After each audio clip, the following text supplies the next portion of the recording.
What if I told you that one simple cup a day could help your body target the most dangerous fat you carry, the fat you can't always see in the mirror?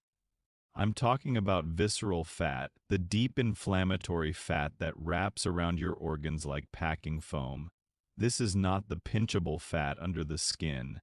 Visceral fat behaves more like an endocrine organ, releasing inflammatory chemicals that raise your risk for type 2 diabetes, heart disease, fatty liver, and even certain cancers.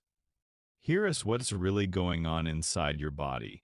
Visceral fat doesn't just store energy, it actively disrupts metabolism. It increases inflammatory signaling, worsens insulin resistance, and pushes your liver into fat storage mode. That's why someone can look normal weight and still be metabolically unhealthy on the inside. And it is also why the goal isn't simply weight loss, it is fat loss in the right compartment, especially around the waist.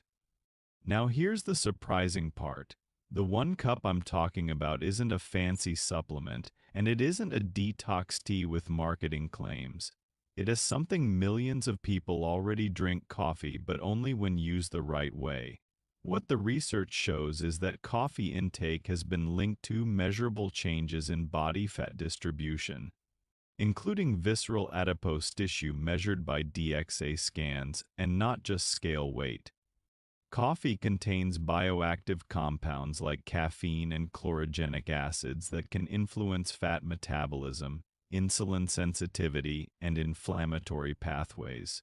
Today, I'll break down exactly how one cup can work, who it's best for, what mistakes cancel the benefits, and the simple protocol to make it effective without wrecking your sleep or spiking your blood sugar. If this is helpful so far, consider subscribing. I post science-driven tools like this every day. Before we go deeper, here is a clear roadmap of what we're going to unpack, because this topic is not about hype, it's about mechanism. There are 5 science-backed insights that explain why one cup of the right beverage, used correctly, can help reduce visceral fat and improve metabolic health. These are not trends. They are biology-backed strategies grounded in metabolism, endocrinology, and nutrition science. We'll clarify why visceral fat behaves differently from subcutaneous fat, how it drives inflammation, and why waist size matters more than body weight. You'll learn how caffeine and chlorogenic acids influence insulin signaling, liver fat metabolism, and energy partitioning, not just stimulation. We'll walk through human studies using DXA scans and metabolic markers that demonstrate reductions in visceral fat, waist circumference, and inflammatory markers with coffee intake. We'll also explain why timing matters more than quantity, and how to stack coffee with lifestyle habits for maximal effect. Here's what's really going on inside your body when visceral fat begins to accumulate.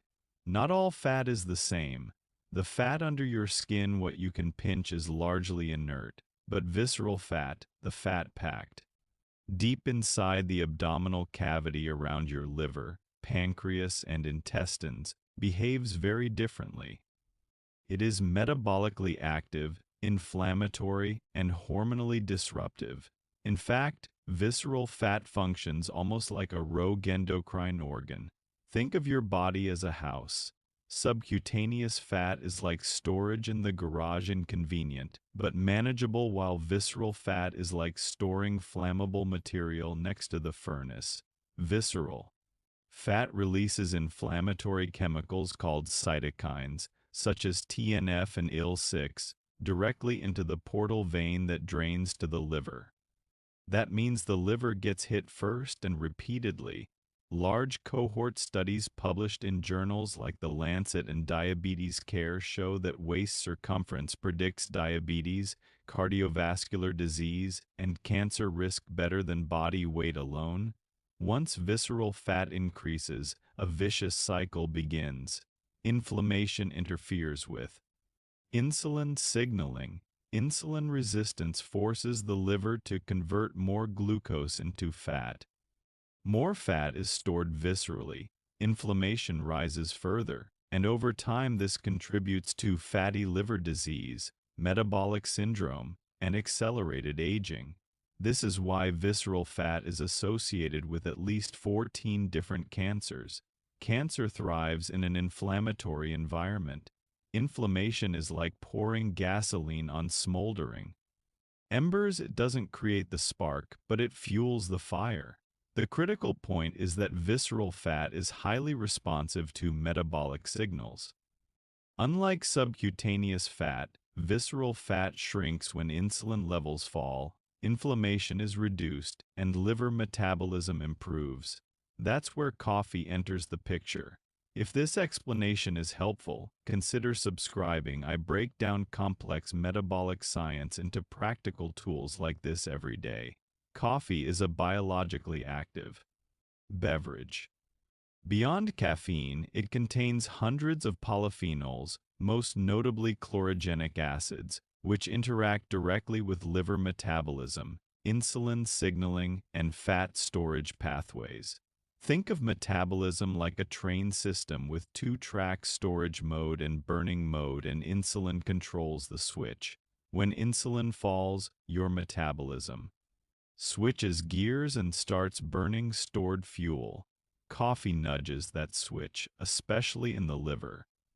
Caffeine increases lipolysis, while chlorogenic acids slow glucose absorption and reduce glucose output from the liver, leading to lower insulin spikes. Clinical trials using DXA scans show that regular coffee drinkers have smaller waist circumferences and lower visceral fat mass compared to non-drinkers.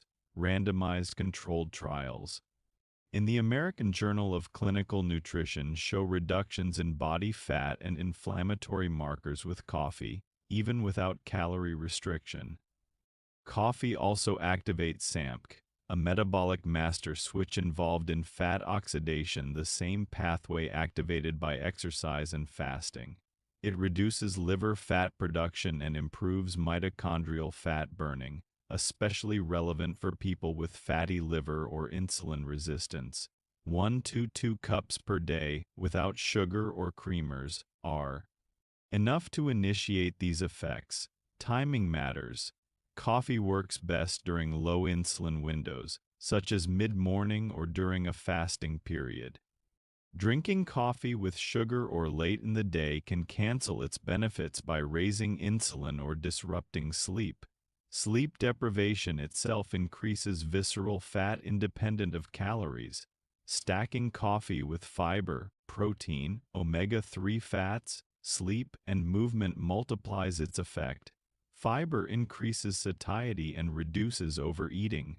Protein stabilizes blood sugar. Omega-3s increase fat oxidation. Sleep protects insulin sensitivity. Walking improves glucose disposal. Visceral fat loss isn't about hacks, it's about alignment. Coffee becomes powerful when it supports the biology you already have. For the next 7 days, drink 1 cup of plain coffee mid-morning, avoid sugar, stop caffeine early, eat fiber and protein, and observe how your body responds. Health optimization isn't about forcing outcomes. It's about supporting physiology consistently so your body does what it was designed to do. If this video added value, like and subscribe to join a community focused on fixing root causes with calm, science-based strategies. I'll see you in the next one.